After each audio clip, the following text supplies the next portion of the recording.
Yeah, it's all good. Okay, cool. And Oh Lord, let me see. loud. Share screen. Okay.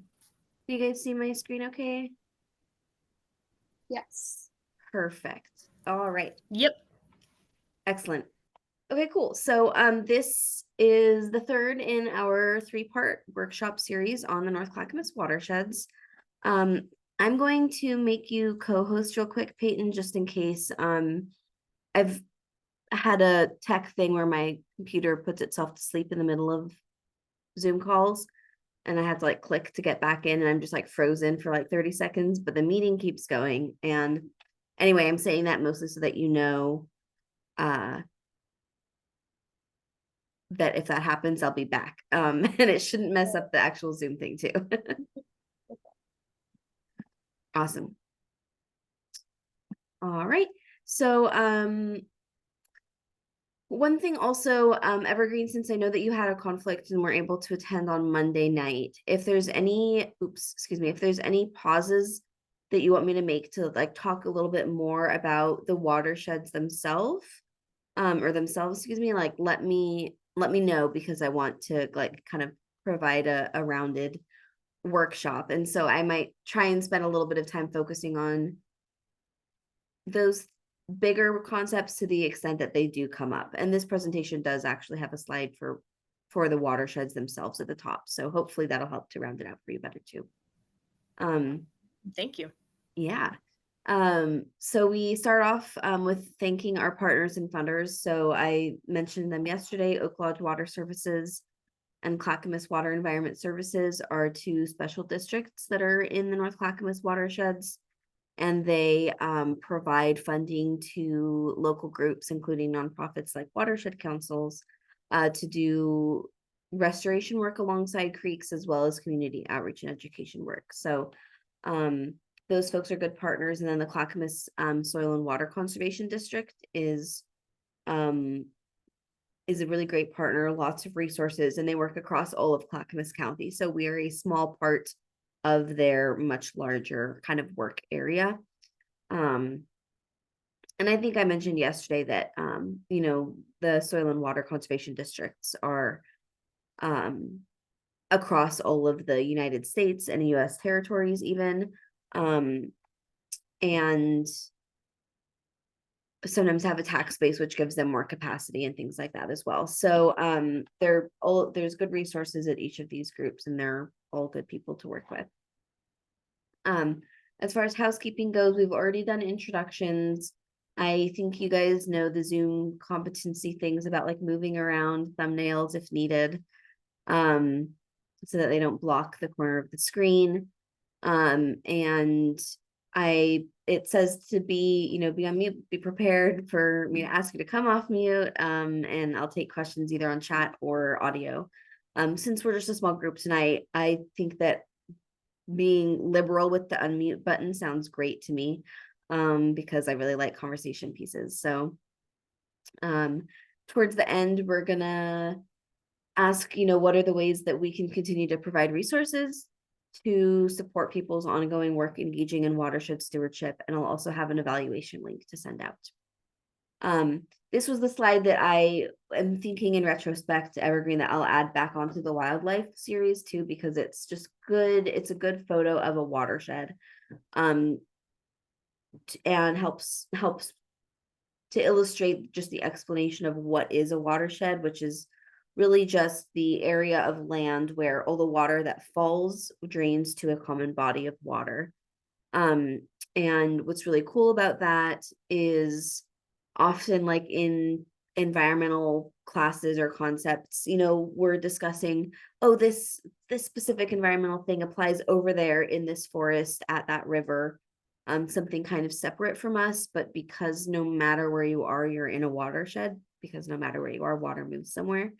It makes what's happening where we are, whether it's where we live or work or commute or whatever else, it makes everything immediately like and intrinsically relevant and important. And the watershed boundaries are often kind of dictated by ridge tops.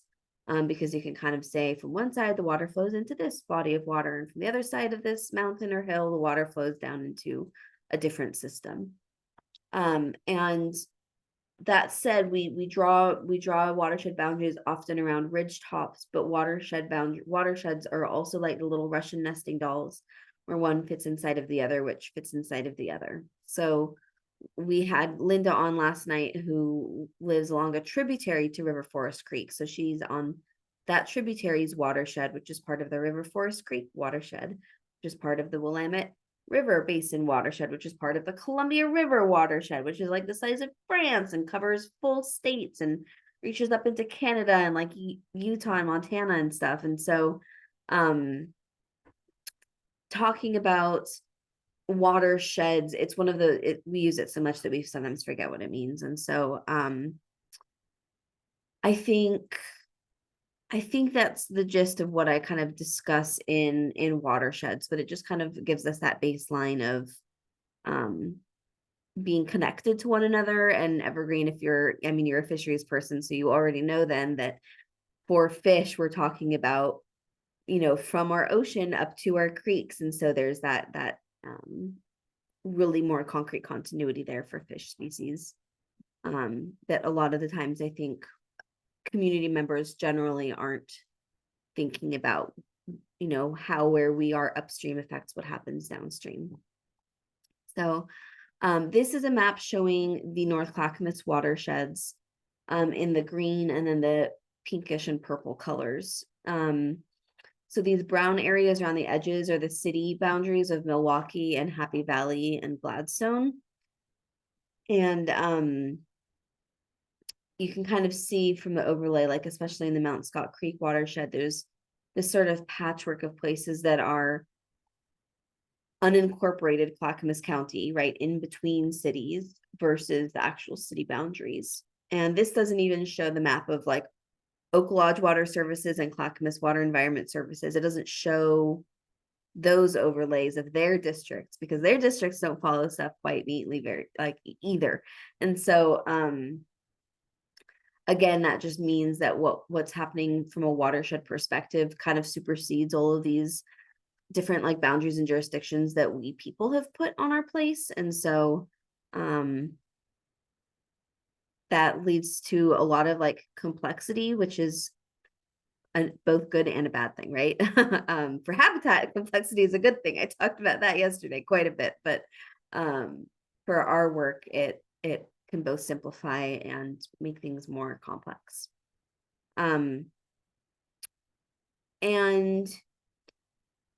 I can't remember how much yesterday I discussed that our watersheds have been really actively stewarded and actively managed. And at risk of repeating myself, I'll just kind of say it again, that the Indigenous community members that are still here today and are stewarding and, tending the land here have been doing so since time immemorial. And so in the North Clackamas watersheds, it's folks like the Clackamas Chinook, the Cowlitz, the Tualatin Kalapuya, and just generally other tribes and bands of the Columbia and Willamette rivers. And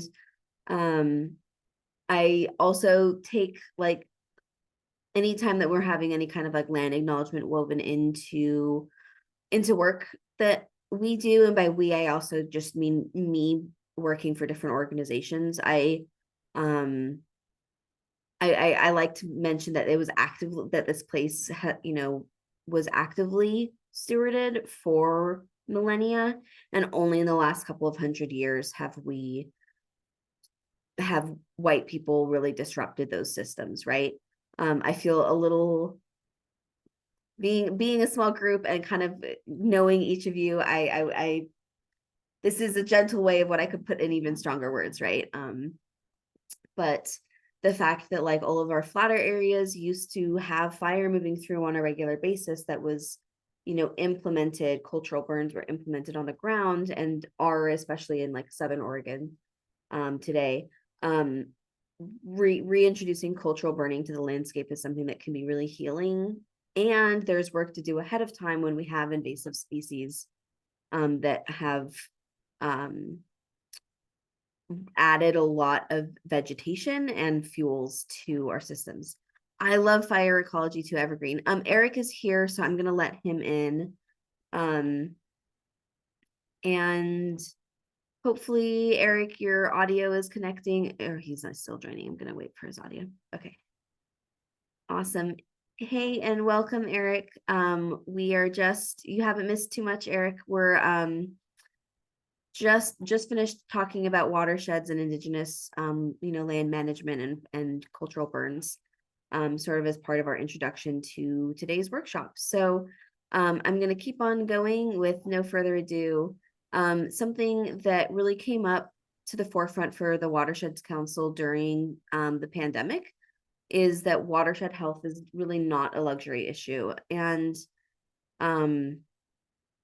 meaning it was being framed as a luxury issue in some conversations in early discourse during the pandemic. And really what many of us learned or kind of relearned during that time of needing to stay isolated and at home, is that having access to the outdoors is really important.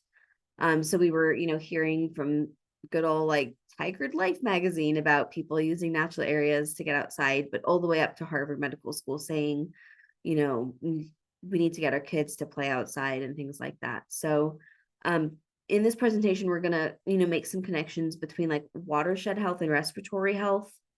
We're dealing with, this has been a respiratory virus, and so our ability to get outside to natural areas is, front and center, and maybe more so than it was before the pandemic. And in the last couple of presentations, we've kind of shown some side-by-sides of the tale of two buildings, talking about developments and low impact development. I'll reshare one of those in a moment, but this is maybe a personal perspective of a tale of two neighborhoods. And so developments, can be built in either a more or less environmentally sensitive way. There's kind of a spectrum. And generally, it's a straightforward answer as far as which neighborhood folks are maybe more interested in riding their bike down in the summertime, right? When we have trees, we have shade, and we have a bunch of benefits associated with them. And then another thing that we kind of can look at side by side is a lot of the times, spending a lot of the time that is spent by all of us staring at screens. So thank you for doing so tonight. We know that getting outside is good for us mentally and physically, and is also good for our community as a whole. So the Watersheds Council is, interested in kind of talking about how we can be in relationship with the watersheds that we live in to make that possible, and more important, and really importantly, make that possible for everyone. This is that side by side of these developments with the same number of units. So this is kind of a reminder that the ability exists to design things that are more people and nature friendly, as opposed to suburbs where like nature is pushed to the edges, right? And let's see. So why does access to nature matter to us? These are kind of the three sorts of chapters that we'll look at across this presentation. And the first of those is human health. So talking about mental and physical health, the health of our communities, and then there's other human health related aspects that are impacted by nature in our cities, and that can be things like traffic safety and crime rates. And then also economically, there's a lot of significance to our local economies through or as is related to things like outdoor recreation, as well as the benefits that we get from our health from our ecosystems. When our ecosystems are healthier, we have better protection from issues, as well as just better benefits, like environmental benefits. So we'll talk about those. And then we want to talk about equity and environmental justice. So we'll talk a little bit about the background of how we've gotten to a place of environmental inequality and inequity, and discuss the leveling effects of nature and kind of where do we go from here. So one thing, this presentation was fun for me to put together. It's the most like cited or referential of the three presentations. Meaning in like the notes section of the PowerPoint, I have links upon links to these different studies that I'll be talking about. And so I just want to say, because I'll be, giving the high level summaries of a lot of these, that there's correlation versus causation, right? So some of what we'll be sharing is pretty advanced, and some of it is more of a correlation that we're observing, right? So some of these like numbers and results have been experimentally tested, right? Accounting for different variables. And then some are things, and then some other like studies that I'll be mentioning are things that where we don't know exactly what's going on, but we know that there's a connection here. So broadly speaking, like even though the general picture is clear on a lot of these things, there's more data needed to really understand the causal mechanism to a bunch of these things. Okay. So nature and our health. And as Neil put it, we know Neil is our executive director, when your mom told you to go outdoors and play, it wasn't just to get us out from underfoot, but getting, playing outside benefits us physically and mentally and at all ages of life. And unfortunately, that access to nature isn't equally distributed. So when we go outside, if we have trees near us, they're absorbing nitrogen dioxide, and that's helping us really directly with respiratory health. One thing is I'll be mentioning some things that are for Portland, and that's I wish that we had the same amount of study and history and background for like Milwaukee and Gladstone and Happy Valley, but we'll be talking about Portland-based studies because Portland's been around longer. They have more research there. But we're just making a bit of a generalization that these same trends would follow outside of the metro area or further outside of Portland proper. So in Portland, simply leaving trees in place was identified as a way to reduce respiratory problems that could cut about $7 million annually in medical bills. So because those trees are capturing our nitrogen dioxide, that can be an irritant. And so reducing respiratory problems can happen by having more trees. We also know that people living in polluted urban areas are less likely to be admitted to hospitals with asthma when there's a lot of trees in their neighborhood. So for instance, if you live near a freeway or somewhere with lots of diesel particulates or other kinds of air pollution, if that area near this polluted area has a lot of trees versus one that doesn't, if it has trees, you're less likely to go to the hospital with asthma and other respiratory or cardiac concerns. And yeah, we know that with climate change, we're going to be having warmer and hotter summers, and trees are significant there too. And we'll talk about this a little bit more later. Urban trees are also connected to birth outcomes, which I found to be fascinating when I first learned about this. This study is something that's by Dr. Donovan, has been referenced kind of throughout the country, I believe. And it was neat to know that, oh, wow, this research was right here in Portland. And what they found was they were able to account for all those other variables, all the other different like demographic and geographic or location-based variables, like things like socioeconomic status and race and all of this stuff. And they basically just found that when mothers lived near large trees, their babies were less likely to be born underweight. And just they were able to break this down, and a 10% increase in tree canopy cover within 50 meters of a house reduced small gestational age births by, as you can see, 1.42 per 1,000 births. So this was really interesting to hear. Moving from babyhood to kids, kids on average spend about 44 hours per week in front of a screen of some kind, and a lot less time a day playing outdoors. But when kids are provided with 20 minutes of outdoor play in a, in a natural area, they demonstrate better attention in the classroom. And there's a lot more to unpack here that we'll do over the next couple of slides. But the two biggest factors that contribute to environmental stewardship in adulthood, it can be tracked back down to two main things, which is just straight up time in nature during childhood, and then also role models who care for nature. And unfortunately, access to nature and natural areas can be predicted by things like race and income and people's zip codes and so on. So there's a whole website that goes through all of these different studies. You can see their sort of the citations that they have. But we see that time in nature is good for kids. It supports their socio-emotional, well-being, as well as gets them, more active, able to cope with stress. We see that kids that spend time playing in nature are more engaged and enthusiastic in the classroom.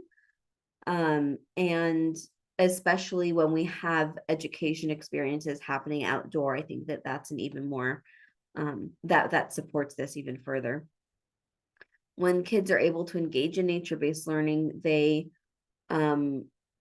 we see less discipline issues basically arising in the classroom. So kids develop a better sense of impulse control and are less disruptive. Also, this ties then directly into grades and academic performance. So all of these different types of learning metrics have, we've seen that these are, we see a better performance and just enhanced outcomes in students when they're able to learn outdoors. Even just seeing nature from school buildings can have a positive effect. And we just know that to create, again, folks that will be engaged in nature in adulthood and to kind of foster these positive outcomes, taking learning outside is one of those things that we can do that's really, really beneficial, and will impact them into adulthood. So there's just a lot of benefits to time being spent in nature for children. And I have a background in environmental education, and so I think I've seen the best of kids because I get to be with them. When I've spent most time with kids, it's been in an often outdoor setting. And I could share like some just firsthand anecdotes of teachers who had some students that were having more kind of disciplinary issues that had a maybe rough start to the day, but were really thriving by the end of a day spent outdoors. So I've seen this firsthand, and then the studies back it up, right? Access to nature and proximity to green spaces is positive for people throughout their whole lives too. So people that live, this study was an analysis of over 8 million people across 7 different countries, including the US. And it was one of those long-term studies that just like tracked people until death or for a certain long amount of time. And so they found that folks that lived closer to greenery were less likely to die before their life expectancy. And for women, living in places with greenery, with foliage, those women experience lower death rates than those with less green spaces. And so to break it down, it was 40% lower death rate for kidney disease, 34% lower death rate for respiratory disease, and 13% lower death rates for cancer. Again, this is one where we don't know the causality here, but we see the effects and we see some of these connections, right? There's also psychological well-being benefits that are associated with access to nature. This photo in the background, I'm realizing at a glance, looks very industrial, but it's at the Boardman wetlands site, which is in the North Clackamas Watersheds, and is a really fun wetland place that also has a nature play area for kids. So spending time in nature is associated with things like an increased positive effect and having just happiness and feeling and a better sense of well-being. We see links to positive social interactions and social cohesion and social engagement. People that have, experiences in nature, they report that life tasks can become more manageable for them, and we see decreases in negative affects. And so in longitudinal studies, as well as natural and controlled experiments, nature experiences positively affect our cognitive function, our memory and attention, and our impulse inhibition, and our imagination and creativity.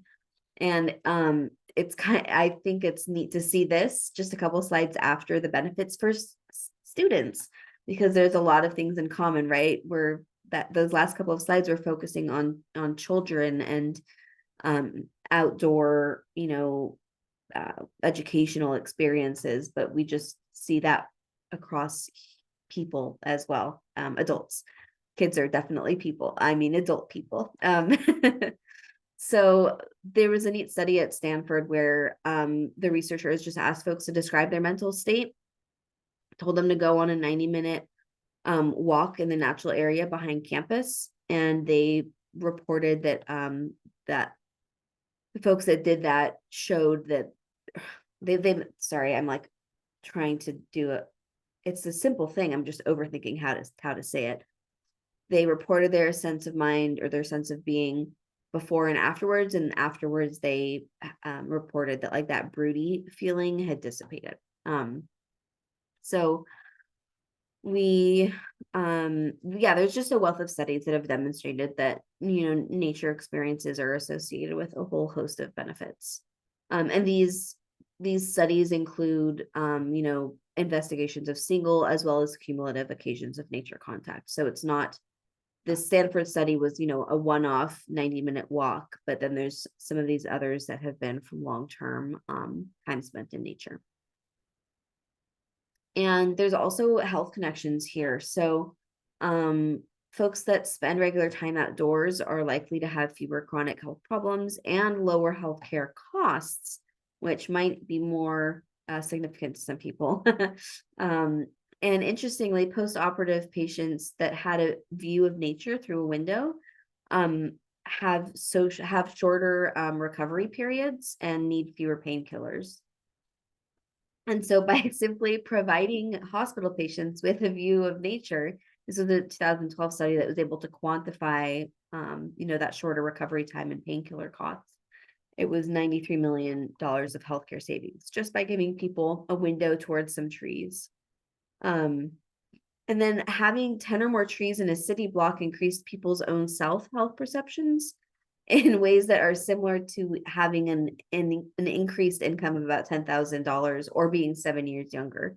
So even just being around nature, when we have trees in our urban areas, can really help people throughout their lives. Exercising outdoors is more effective than exercising indoors is. So in this study, there was a systematic review basically of having folks participate in exercise indoors versus outdoors.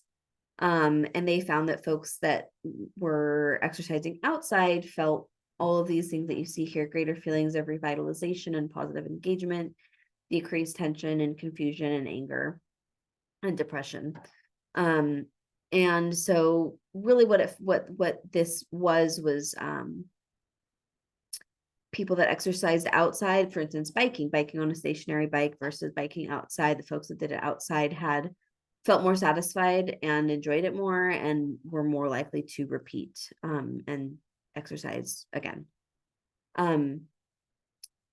So tree and grass cover is linked to really strong communities. And this was a really neat study.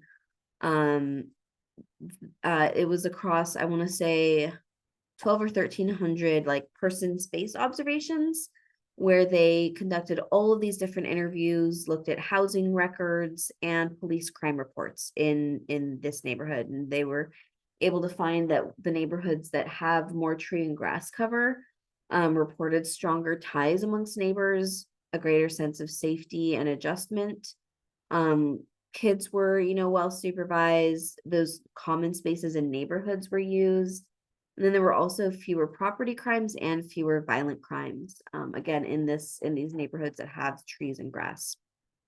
And again, tree and grass cover is correlated with income, right? And linked to strong communities. It's very few people ever think like, oh, let's build a community space and not have any plants in it, right? Any designs or mock-ups that you see of like building plans, you'll notice once I thought about this, I've never been able to notice anytime I see a mock-up or a blueprint of some building, or like an artist rendition of what this thing is going to be, there's trees. There's always trees. There's always some greenery with it. And so we just know that vegetation helps things be better for us. Now switching over into that kind of second section about the economy and how it relates to nature. So that was the human health and wellness aspect, and now we can talk just about the financial piece. There's kind of a few main things that healthy watersheds do for us. They provide jobs. Hello, I am a person with a job in the environmental field, right? And then also societally, healthy watersheds give us stuff for free that we would otherwise have to pay for. And so let's dig into those. So those are ecosystem services. Ecosystem services is basically an economic valuation of things that are healthy ecosystems provide that are often invisible, or not, at least not accounted for in the structure of our economies. So we're talking about things like flood control, having air and water filtered and cleaned, our plants getting pollinated, our soil regeneration, having healthy soils is really important. Carbon storage, especially in the context of climate change, and then also late season water availability. So another way of thinking about ecosystem services is, because nature has a bunch of stuff that it does for us for free, right? If we remove these natural resources or damage them, then we have to pay for that somehow. But the quote economic invisibility of nature it allows basically the economic value that these ecosystems provide. It allows them to be able to be ignored by governments and businesses. So this photo is of the Bull Run watershed, or of Bull Run, which is the reservoir where Portland's water comes from. If you live in Oak Grove or Jennings Lodge or Happy Valley, our water comes from the Clackamas River. And so, essentially, if your water is kept clean because the watershed is protected, then you're saving billions of dollars in like ratepayer and water fees by not having to clean it up from the get-go, right? So Bull Run is a really classic example of this because it's actually one of the largest protected urban water sources in the US.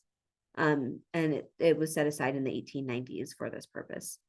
And New York actually did a similar thing. So now they were able to quantify the ecosystem services and provide that valuation. And basically they now don't have to spend $8 billion a year because they protected a large chunk of the Adirondacks where the city's water comes from.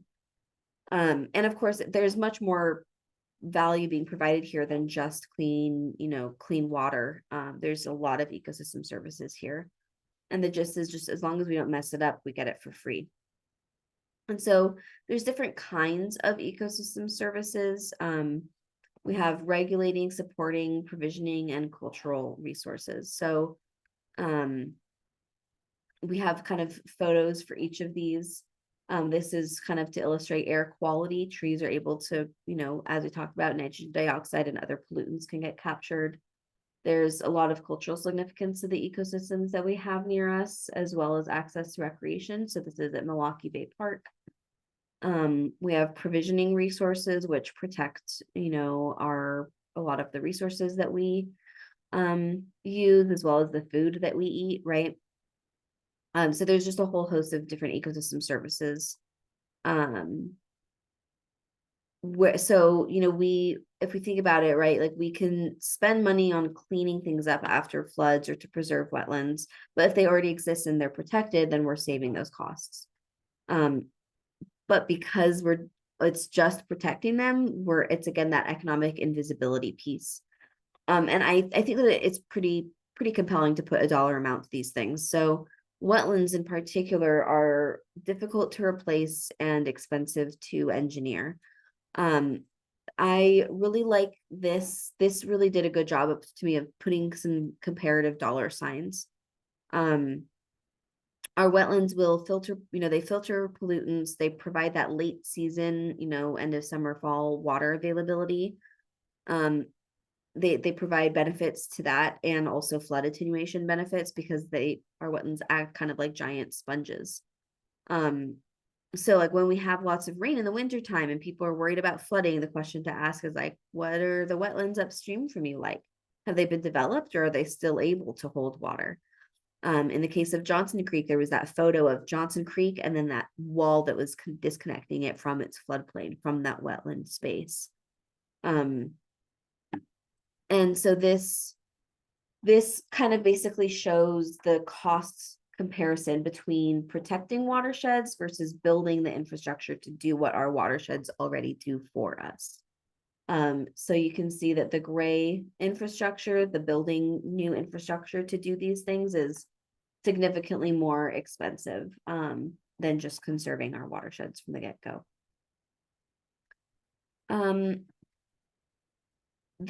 So the way the dollar figures I've been talking about here have been through a PES framework, which is there's different ways that you can develop the values of ecosystem services. And so PES stands for Payment for Ecosystem Services. So there's that way that you can measure the value of an ecosystem service.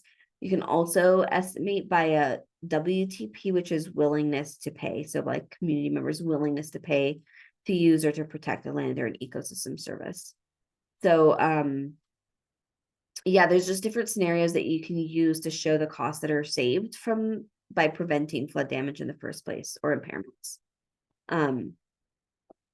And this photo is from an initial study on wetlands in the Mount Scott watershed here in the North Clackamas Watershed. So this initial study was kind of asking, of the watersheds that we do have around, what is their flood storage capacity? How many properties are they providing flood storage for, right? When we have our wetlands, they are holding the water and preventing it from getting downstream and causing damage.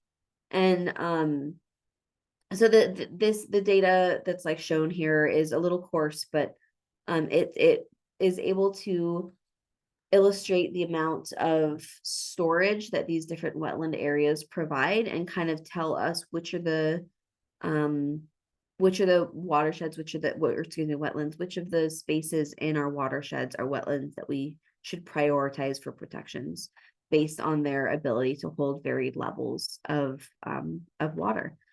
And basically what this is showing is the larger dot, it has more flood storage available during a 100-year 24-hour storm. And when building near this is part of why these regulations about having on-site stormwater storage and filtration, this starts to become like why these kinds of things matter, right? These downstream impacts of ecosystem services and what happens when we remove them. This photo I showed in yesterday's workshop where there was a stormwater facility where they just finished building this big gray infrastructure piece, which of course included plants as part of this, the underground filtration process for stormwater. And then beavers moved in, and instead of kicking them out right away because they were changing things, they decided to collect data and found that the beavers were actually doing a better job of capturing pollutants, including reducing the stream temperature. So the dams that beavers build end up having a beneficial effect on floodplain storage. So unfortunately, people, do get frustrated with beavers because they're maybe afraid of a culvert getting backed up and flooding their basement or something like that. But ultimately there's some ways to redirect where beaver build their dams, and they're doing a lot of good of ecosystem services. And so a few sticks to gnaw on for them is hopefully a fair exchange. There's also an economic piece as far as property values go. So, so studies show that we have increased property values and tax revenues from places that are near open spaces or green spaces, walking and biking trails and other riparian areas. So in Pennsylvania, they were looking at kind of regional housing stock values, and they found that the areas that they were looking at that had more green spaces or more open spaces for people to be outdoors added about $16 billion to that regional housing stock value. A tree in front of homes can increase the sales price by on average 7,000 or more than $7,000. And home values, when water quality issues arise, the home values decline as well. So this study basically was finding that well, I mean, it's not a big leap of logic that people want to live near healthy natural areas, right? So when we start to talk about equity and putting trees in front of homes, homes are the largest intergenerational asset that is passed down, and that role of tree planting can become really significant in helping to contribute to intergenerational wealth, right? Also, there's a traffic safety piece. This could have gone in the human section, but it felt a little more infrastructural. So I put it in here. But trees basically reduce your chance of getting hit by a car. We see decreases in road rage and speed and increases in pedestrian and bicyclist safety. So actually just lining trees along roadways was able to reduce average vehicle speeds by about 8 miles an hour. There was a study that or an analysis that was looking at accident rates before and after trees were planted across these 10 different arterial road and highway sites. And once after the trees were planted, just in the median, there was a 46% decrease in crash rates. So when also drivers that have natural roadside views experience lower levels of stress and frustration than all built settings. I used to live in Milwaukee, which is in the so I used to live kind of near like the Kellogg subwatershed and River Forest Creek subwatershed. And I've shown photos the last couple of days of 99 East, which crosses over all of the tributaries in the North Clackamas watersheds, and then it continues down south into the greater Oregon City watersheds area. Or excuse me, into Oregon, just Oregon City.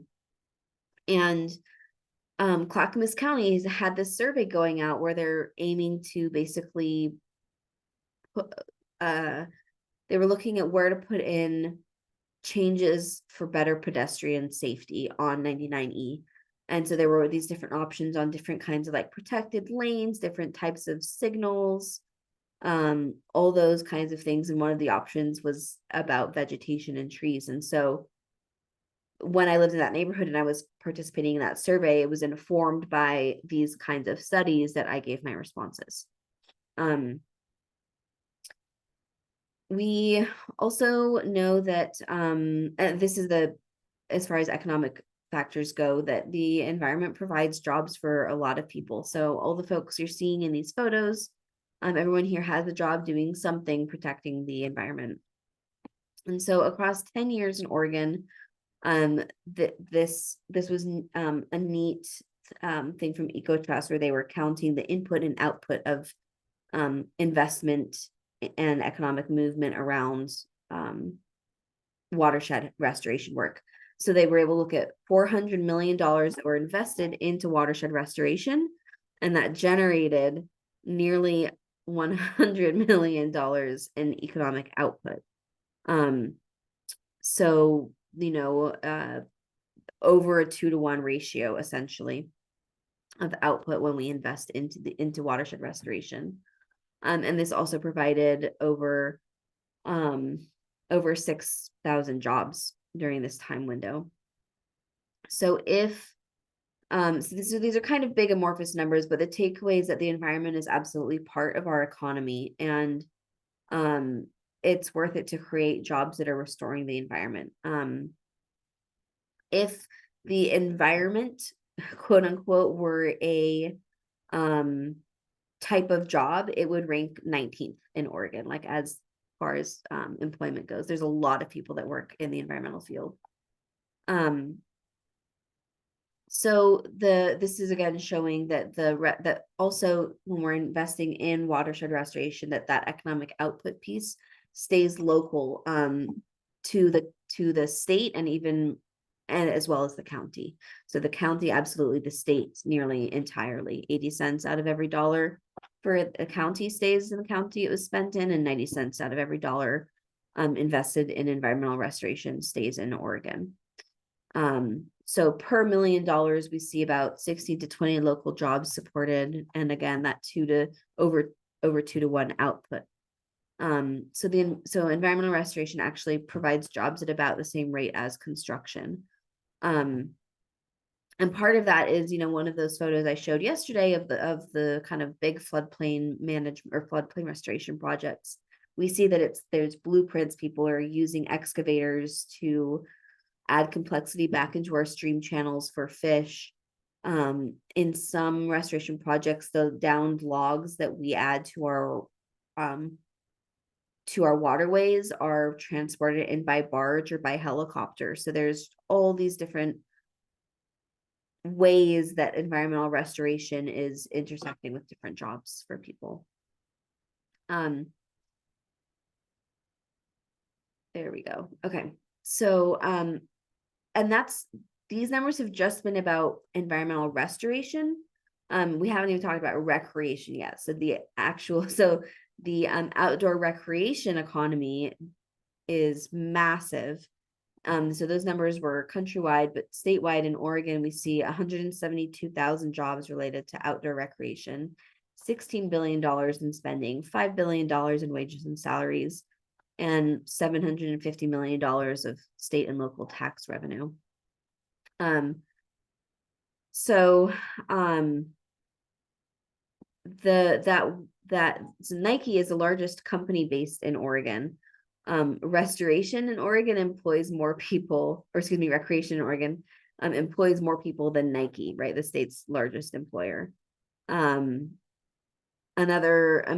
a more local, another way to think about it, or another thing where we've looked at the numbers of how many people are employed by Apple across the US. More people in the United States work for the outdoor recreation economy than work for Apple.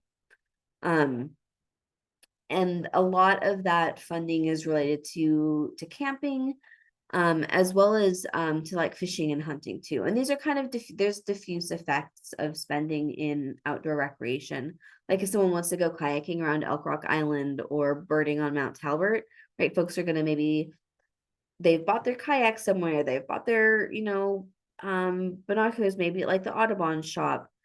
People will stop to get lunch and coffee and things like that. So there's these diffuse transactions that are maybe not as easy to notice, but that will trickle up in our local economies. And like some people might drop a lot of money to go skiing somewhere, but that's not how much of that's not where the bulk of this kind of spending happens. And this one surprised me, but more people in the US fish than play golf. And yeah, so what we have is we have 1 million jobs and over $45 billion in retail sales annually related to outdoor recreation. That's a drop in the bucket. What we spend on restoration is a drop in the bucket compared to what we buy in terms of outdoor recreation. And so we hear sometimes it's like, oh, it's a job versus the environment thing. Like we can have one or the other. We need to impact the environment so people can have jobs. And we can flip that on its head and look at it the other way around and explain that the environment is already providing jobs, and these industries like outdoor recreation are totally reliant on things like access to nature and clean water and healthy watersheds, healthy wildlife habitat, all of those things. There's that number that I was talking about when I was saying it's a drop in the bucket. We've spent an average of $1 billion per year on stream restoration, and again, we have $45 billion in sales. So that's a pretty dramatic ratio. Another economic and watershed health thing that we can look at is the redevelopment of brownfields. So brownfields are just basically contaminated sites that are just sitting in place because no one wants to deal with restoring them. Some of these have sat for a really long time. And when brownfields are redeveloped, you create jobs in this kind of environmental remediation and construction work, right? And this kinds of projects are also going to, increase the health of our local communities, property values, and all of that kind of stuff. As well as removing actually even air pollution related to travel costs. So if the brownfields in Portland were to be redeveloped, it would provide 31,000 new jobs and over $40 million in tax revenues. And then right here we see that infill development on brownfields can avoid $115 to $180 million in public infrastructure. So if new greenfield sites are developed, we're going to be saving money here. And fully building out the brownfields would actually take, by providing local green space for people to recreate, spend time outside, we're avoiding people having to drive to go on a hike somewhere or to have a picnic somewhere. And so that would actually be taking cars off of the road and reducing our carbon or CO2 output. Okay, this is the kind of third and final piece of the workshop, talking about environmental justice issues. Everyone should have clean air and clean water and trees and natural areas. And there's a lot of things related to environmental justice that make the way that the world is unjust regarding people and their environment. This is just a moment where we kind of can close our eyes and think and picture an environmentalist. Maybe it's someone we know or know of, or we're filling in the blank and we're just creating an environmentalist in our mind. Interestingly, Americans underestimate how much minority groups and low-income community members care about the environment and about climate change. There's a misperception about who cares and who doesn't, and that can kind of partly explain why policies and nonprofit efforts often fall short of really reaching our most vulnerable and impacted community members. So this is the data to kind of explain this perceived gap. So this on the left, it's the percentage of Democrats who think that global warming should be a top priority. And we see that white Democrats have that ranking lower than non-white Democrats. And then on the right-hand side, we see the percentage of Americans who think that global warming should be a top priority for the president, for Congress. And we see that non-white community members, non-white Americans think so at a higher rate. And so environmental justice, basically communities of color have been situated in places where they're more exposed to pollution and the effects of climate change, right? So fewer Black and brown and low-income communities have access to clean air and water and natural spaces. They're also more likely to live in neighborhoods that are exposed to toxic waste and to landfills, to highways and just other environmental hazards. And these communities of color and poor community members are also more vulnerable to flooding and more likely to live in these areas with dangerous pollution and less relief from the effects of global warming. I grew up in the central northern California Valley, and I grew up bilingual, speaking Spanish. My best friend to this from childhood, like she's raising her kid bilingual.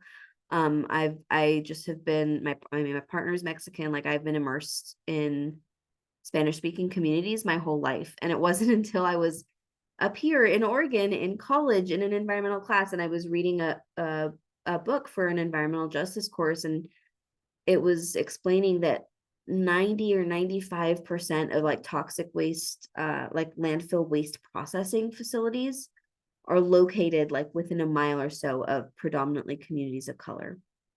And there was a specific community in California, and I don't remember exactly where it was now. I have the book on my bookshelf. But they were hearing that there were plans to build a new waste processing facility at the edge of this majority Spanish speaking town, and the company refused to translate any of the documents into Spanish for them. Into an already poor marginal, like a lower income, majority Hispanic community. So that for me was like really eye-opening, because for me, I grew up with like language is not a barrier, like language opens doors. Like for me, it's been a net positive. And that was like one of the first like takeaways or things that I learned that started to me opening up kind of an awareness to the ways that environmental injustices are enacted. And the data backs this up so much. And really interestingly, pollution exposure by population, that was on this last slide, but that this is one of the inequities that we deal with, where we know that communities of color are more likely to be exposed to pollutants. But it's not just that, it's actually also that they are exposed to more pollution than they actually produce. So non-Hispanic white Americans like me, I am exposed to less pollution than I emit and produce on the landscape. Whereas Latina and Black Americans are exposed to 63% more pollution than they produce. Again, thinking about this, small, somewhat rural town that was going to have a waste processing facility put right next to them. It's not their waste or their trash that was going there. It was from some other more affluent neighborhood, because no one wants to live near a place that's going to emit a bunch of pollution, right? This is one of the historical pieces where, again, I apologize that it's Portland proper, and I wish that we had, we don't really have this kind of data for smaller towns. It's really larger cities that we have these maps and this data about. So redlining was a practice of functionally segregating neighborhoods in the US by race and class. And so the way that it worked is, like, in some cases this happened with the government, in some cases it was the bank or real estate systems, but basically loans were given or people were allowed to buy homes, and the decision makers in those different steps of the process had the authority to tell someone, nope, you don't qualify to live in the best neighborhood. So there were like Black families in the Portland area that had the money and the stability to buy houses in these quote A or best neighborhoods, but they were able to be told, nope, you can't. And it was just because of their race, essentially. And so looking at the redlining maps over different city, especially if you're from a bigger other city originally, looking up the historical redlining maps and thinking about what neighborhoods look like what now, is a really interesting practice. I'm going to introduce, this is going to feel like maybe a total side step, but I'm going to introduce the urban heat island effect here. We know the phrase, like, you could fry an egg on the sidewalk in the middle of summer, right? No one says you could fry an egg on grass or along a creek, right? It's on the sidewalk. And that's because concrete absorbs heat during the day and then re-radiates it later into the evening, and during the day as well. And so there's this thing called the urban heat island effect, where cities are hotter than surrounding areas, much hotter. This is showing a difference in what almost 10 degrees, 10 degrees hotter. And I've mentioned my background in environmental ed. I had a coworker and I would give them a ride home when they lived in downtown Portland, and would we would pack up in the forest at the end of our workday with the kids, pack up at camp, drive to downtown, and like we would feel the heat even more so when we opened the door then. So the urban heat island effect is pretty well documented. Redlining has been well documented. Here's another map of the redlining zones in the US. What we've seen is that these neighborhoods that were deemed to be hazardous were disinvested in. And these spaces still have less greenery as well as parks and laws. And until 1994, our schools were funded by our property taxes.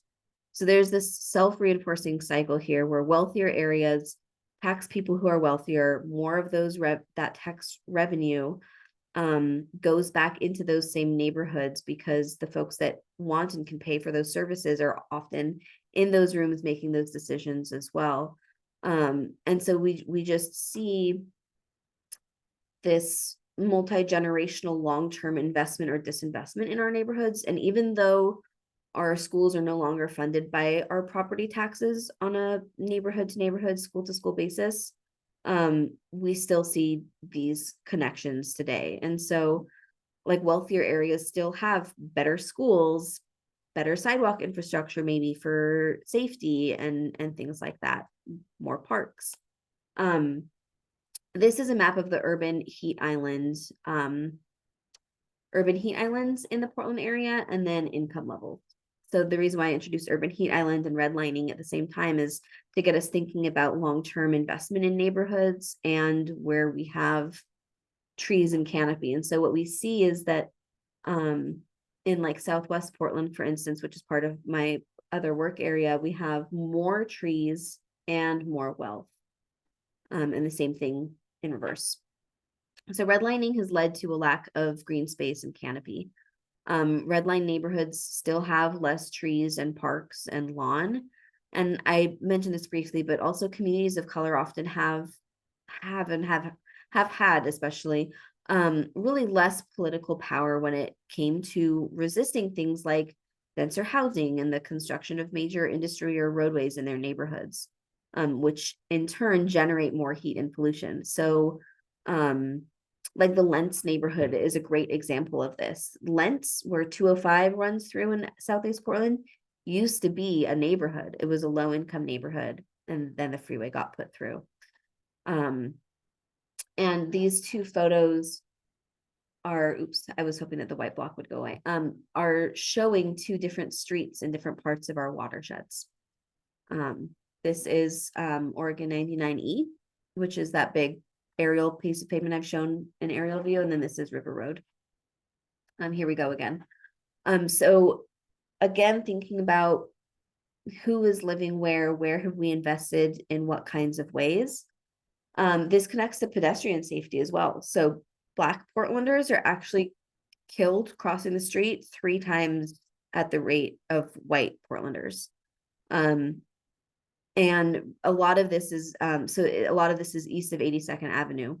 The death rate is 3 times, the pedestrian death rate is 3 times higher east of 82nd than it was west of 82nd. And this River Road doesn't have good sidewalks, so I should maybe choose a different and better street. I know some in my neighborhood that could probably be a good example of this, but we know that 82nd is one of those really dangerous corridors for community members, and we don't have trees in the median, we have less shade and canopy overall. This is one of my favorite studies. I can't believe it's already, oh my gosh, we're in 2024. It's now 4 years old instead of 3 years old. But this study, I think, was really, really good at knitting these things together. What this study looked at is it looked at all of these different data sets where we have impervious surfaces, right? Where we have roofs and big old parking lots and streets. where we have urban heat islands, where we have canopy, where we have higher areas of pollutants, where we've distributed different resources, and what our landscapes look like. And all of this was founded back on things like redlining and gentrification, right? The allocation of who can live where, or the segregation, excuse me, of who can live where. And so what this study was able to find is that systematic racist practices like redlining that I just discussed have led to an unequal distribution of nature in cities. So it's not just about people and people's health, but nature is different throughout these neighborhoods, and wildlife habitat is different throughout these neighborhoods. And so these inequities continue to play out in the welfare of people's residents of these neighborhoods, as well as the ecological processes of cities. This is Dr. Chris Schell. He is at the University of Washington, and I highly recommend just searching his name on YouTube and seeing any of the presentations he gave discussing this. When it comes to kids in nature, I mentioned earlier that we talk about a leveling effect of nature. And what this is that nature benefits children that are impacted by economic disadvantage even more than it benefits children from more advantaged backgrounds. So I'll say that again because it's just when you have a kid that is from a affluent and well-off background, they absolutely benefit from time in nature through all of those things that we saw in those earlier studies. But kids that have less access to nature are benefited even more so by that access to nature. And we say like kids are the future. We put our faith in kids. We're also burdening them with the problems that we've created. I'm also being burdened with the problems my predecessors and ancestors have created. But there's this thing where we put a lot of hope and optimism for kids. So how do we support them in becoming active stewards of the environment and be leading a lot of these charges? Kids know that this is a big problem that we're passing with them to deal with. And this was a really good poll by the Nature Conservancy, where 51% of kids across the US considered the condition of the environment and nature as a extremely or very serious problem. 2/3 of youth have had a personal experience in nature that made them appreciate it more. And of those that have had these personal experiences, they're twice as likely to say they prefer spending time outdoors, and they're much more likely to, or substantially more likely to, express interest in studying the environment in college or working in a job related to nature. This poll is it's kind of telling. It's reasons why youth do not spend more time in nature. The very first one is it's uncomfortable because of things like bugs and heat. We're in Portland. We like, if you haven't, there's that phrase, like there's no such thing as bad weather, only bad gear. Like having rain gear is expensive. Getting new waterproof warm winter boots each year is an investment that many families aren't able to make, right? And then there's just a proximity issue. They don't have transportation to get to a natural area, or there aren't any natural areas near their home. So it's telling that there's an equity component to some of these top reasons why youth don't spend more time in nature. And as we mentioned earlier, we know that there's the recap there. We mentioned earlier that the two main things that lead to kids being stewards of nature in their adulthood are time spent in nature and an adult to kind of model that stewardship. So it's just worth saying that youth don't lack a desire to protect nature. They just many of them lack opportunities to engage more meaningfully with nature. And the more we can support that effort, the better, the more likely they are to have a long-term commitment to protecting it. So again, bringing it back to the North Clackamas watersheds as we get close to wrapping up here. This is a rough map of the North Clackamas watersheds by household income. So the darker green areas are the more affluent households, and lighter green ones are less so. And I'm I'm familiar enough with the North Clackamas watersheds that I know what's running through right here, and I know what's running through right here.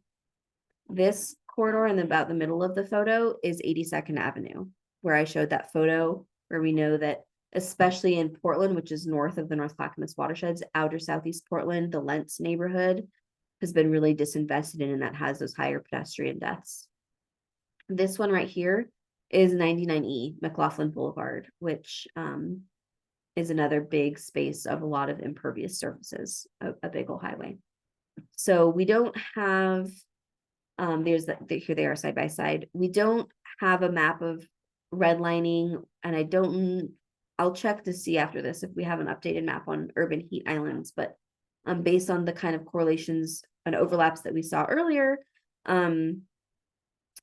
we know that these are the neighborhoods in our watersheds where that leveling effect of access to nature would be even more impactful.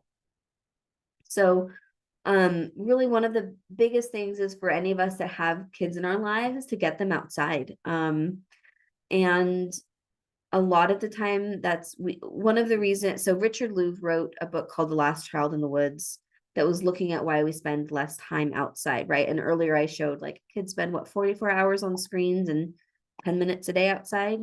And one of the reasons that Richard Louv identified in his book is that we shouldn't be relying on schools to get kids in nature.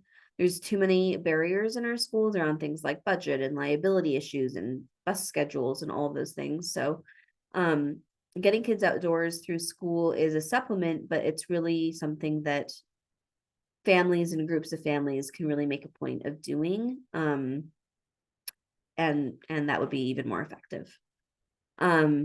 Just as far as getting outside with the North Clackamas Watersheds Council, we have volunteer events, including, and we get to see kids coming out to those, which is really fun. But these are the spaces in the North Clackamas Watersheds where you can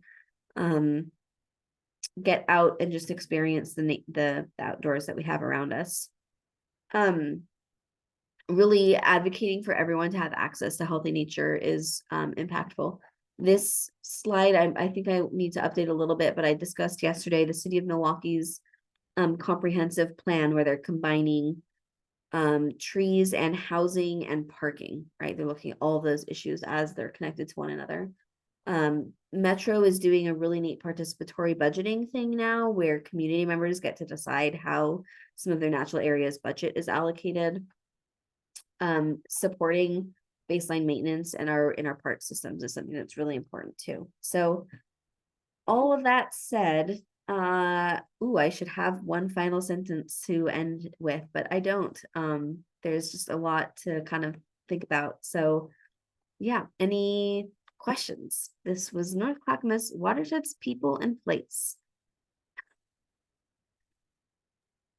That was awesome, Alexis. Thanks. I don't have any questions, but I am going to plug some volunteer events that we have coming up. Awesome. So I'm with the North Clackamas Watersheds Council, Eric. I'm the AmeriCorps member there, and we have a volunteer event with NCPRD on the 27th, bringing Christmas trees and installing them in the river near Elk Rock Island. And you can register for that on the NCPRD website. And then we're also going to be doing a stewardship day at Kellogg Creek on February 17th. So that was going to be on the 13th, and we just rescheduled it because of some weather issues that we all experienced. Yeah, thanks, Peyton. I mentioned the tree toss yesterday, so good to know about the 17th as well. Yeah, we just decided on that date. Perfect. Great. Hi, Thanks. Eric. Hi there. I didn't mean to interrupt you. Well, some of the information, like in the slides, I just grabbed a couple of screenshots, but some of it I'm really interested in. Well, is any of that material available? Yeah, if you want to send me the screenshots that you took, then I'll follow back up with the more detailed information on each of those points. Does that sound good? That sounds great. I wanted to send you an email on some other things, so I'll do that. Great. Thank I'll you. keep an eye out for it. I'm looking forward to it. Yeah, Alexis, some of those studies are really interesting. Yeah, it's interesting too. I put together these PowerPoints in 2020. Um, and I've, been delivering them a couple of times a year since, and it's interesting.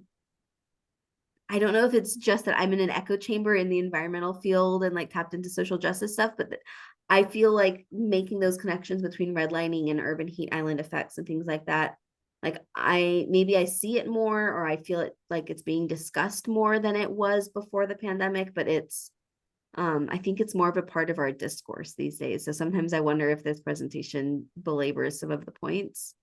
I think no, I think it was great. I definitely think it's a good thing that it's a part of the conversation more and more.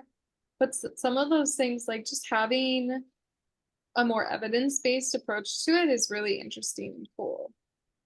I was going Agreed. to ask you in the PowerPoint, if I like sneak in through some back channels, are there links to some of those papers? Yes. Okay, cool.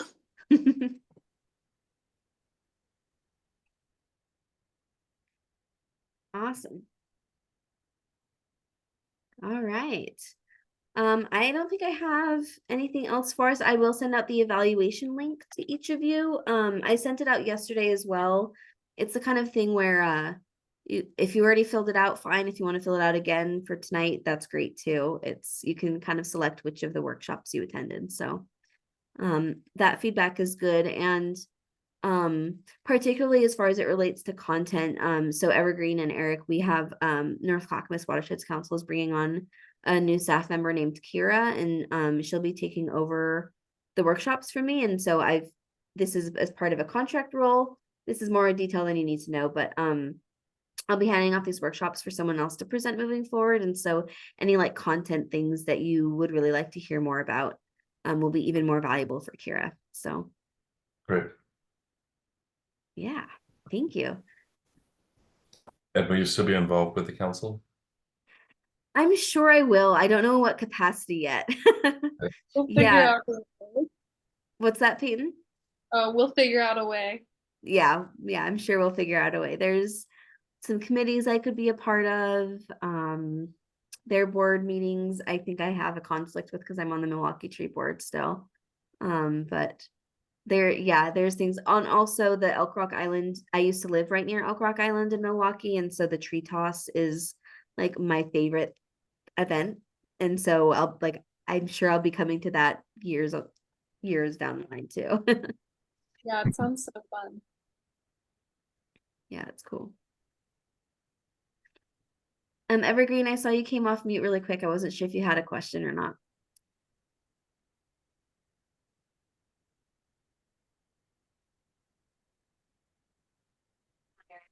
Dealing with Wi-Fi issues. I'll stop the recording.